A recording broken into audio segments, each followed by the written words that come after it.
Hey, what is up, everybody? This is Stevie Breach coming to you here today. Last night, Monday Night Raw came to you live from the UK.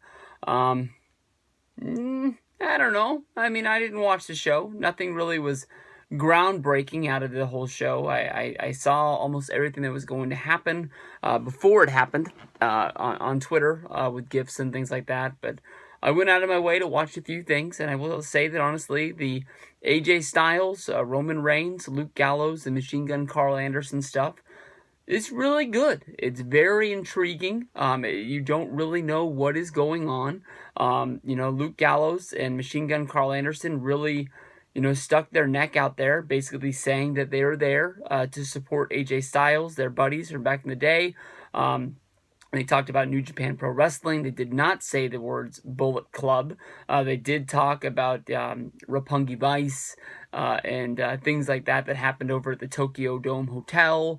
They called each other Hoots.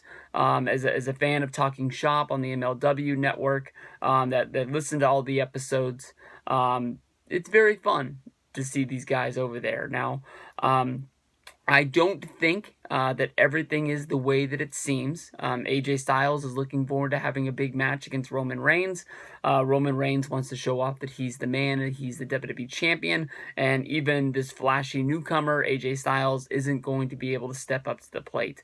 Right now, when I look at AJ Styles, it really makes me think about Rob Van Dam back in 2001. When he came into WWE for the first time out of ECW as a part of the Invasion angle.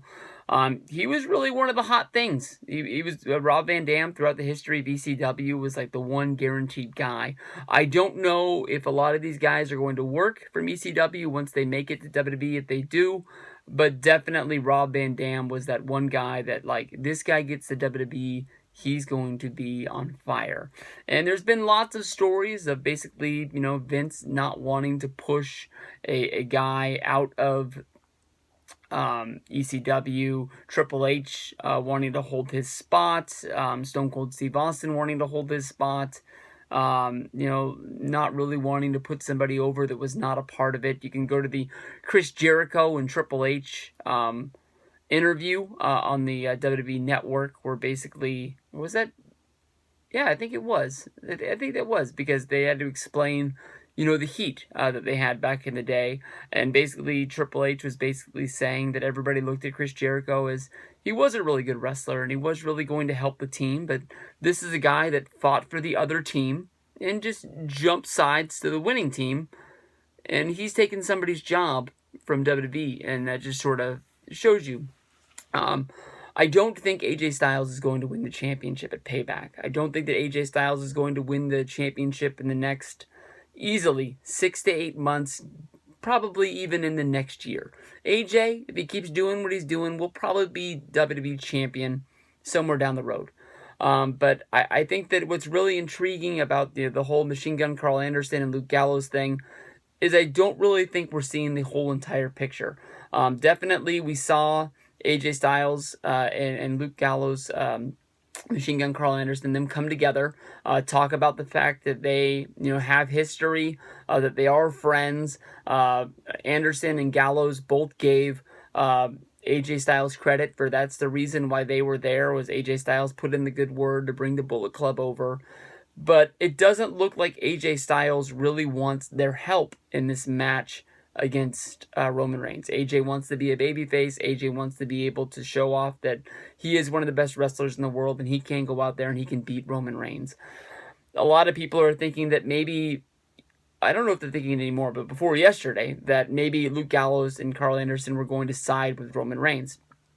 We did see him get beat down, but we did immediately see Roman Reigns in the back going up looking for an answer from AJ Styles, who was immediately apologizing, saying that he didn't ask for this to happen, that's not what he wanted, and Roman basically saying, bring all of your friends. Key word, bring all of your friends, which makes me think about Finn Balor and what's going on with Finn Balor.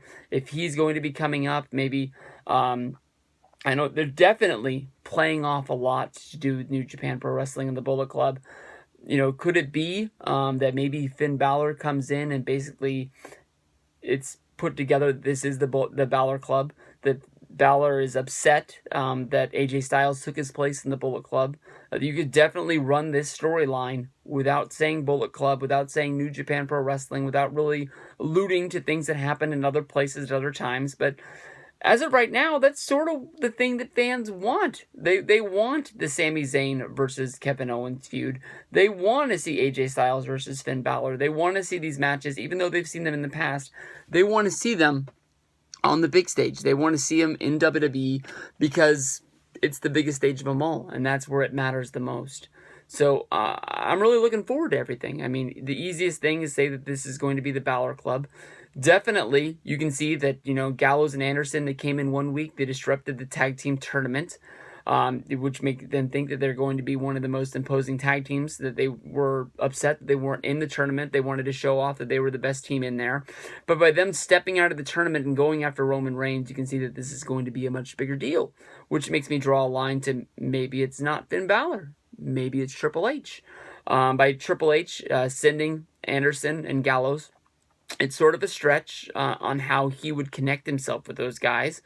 But definitely by them coming in and affecting the tournament, which Shane McMahon set up, by them coming up and affecting the first main event that it looks like Shane McMahon's going to be running at Payback, being in charge of WWE right now, maybe Triple H is sending a message to Shane McMahon, basically saying that this is not going to be as easy as you thought it was going to be. I'm not just going to lay down and give you this. I think that as of right now, Shane versus Triple H is going to be the big angle that people are looking forward to in the foreseeable future, whether that's prolonged to Extreme Rules, whether that's prolonged all the way to SummerSlam, and they can stretch out the Shane McMahon angle until August. We'll have to see. But this is a very fun time to be a wrestling fan. I guess maybe, sort of. I think that this is a really good angle for WWE, and I'm looking forward to see where this runs in the future.